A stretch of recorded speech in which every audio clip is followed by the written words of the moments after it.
Welcome to Jansen Podcast. The two grandparents just had to sit at home and enjoy life. How hard it was before, now they enjoy it as much. Sometimes I also feel bored because of the country people's nature.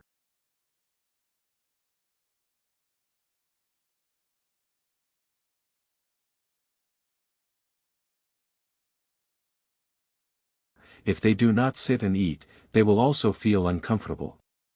Since then, Lung's business has also encountered countless difficulties, increasingly losing money. He had to close the shop, return the premises to people, so his business dream also died. From that,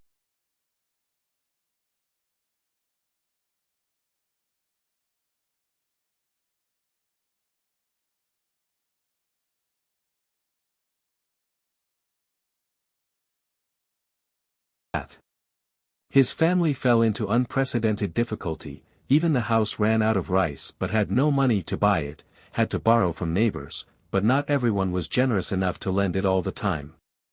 The business failed, making people full of pressure and fatigue, sometimes needing a bit of silence in space.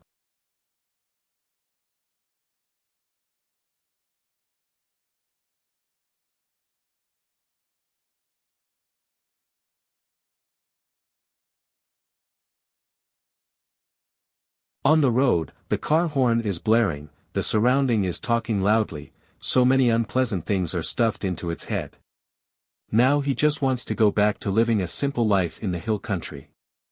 There was not a single day when it was hungry. Although there were few houses left, life was still difficult because it had not been renewed, but every time something happened, they all joined hands to help overcome it all.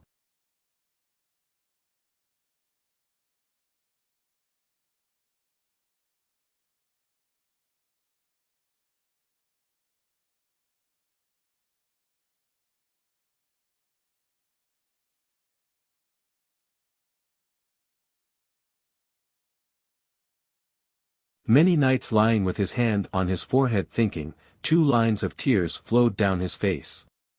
If only on that day it didn't rush to follow the modern lifestyle, just settle down as an ordinary farmer, don't sell all the land, perhaps now things wouldn't have happened like this.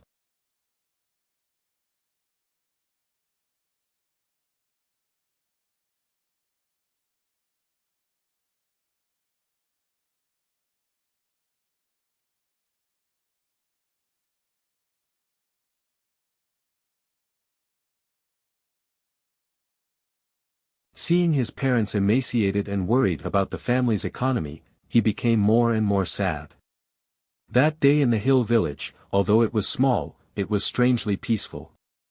Now I live in a vast modern way, but why is it so hard to breathe? It longs to return like the days that have never been gone.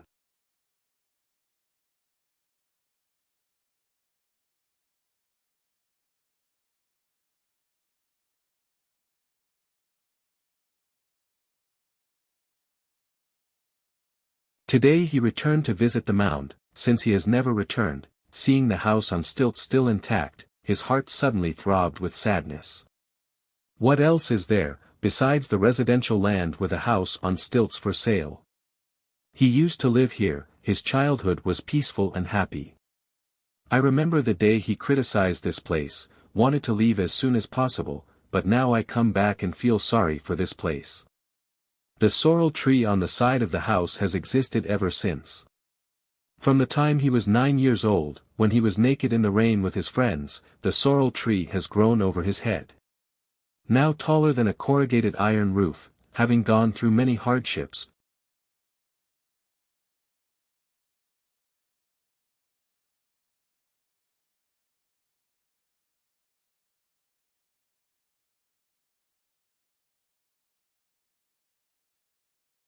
From the end of the flood season to the wind and storm, the sorrel tree is still standing, its roots clinging to this land to live. Its childhood sleep is imprinted.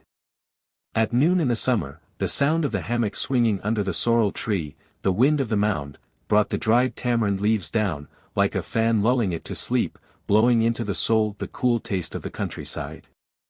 In the dream, there is quiet laughter, the wings of the stork fly straight, the rice plants wave goodbye, the immense green color dyes its soul deeply.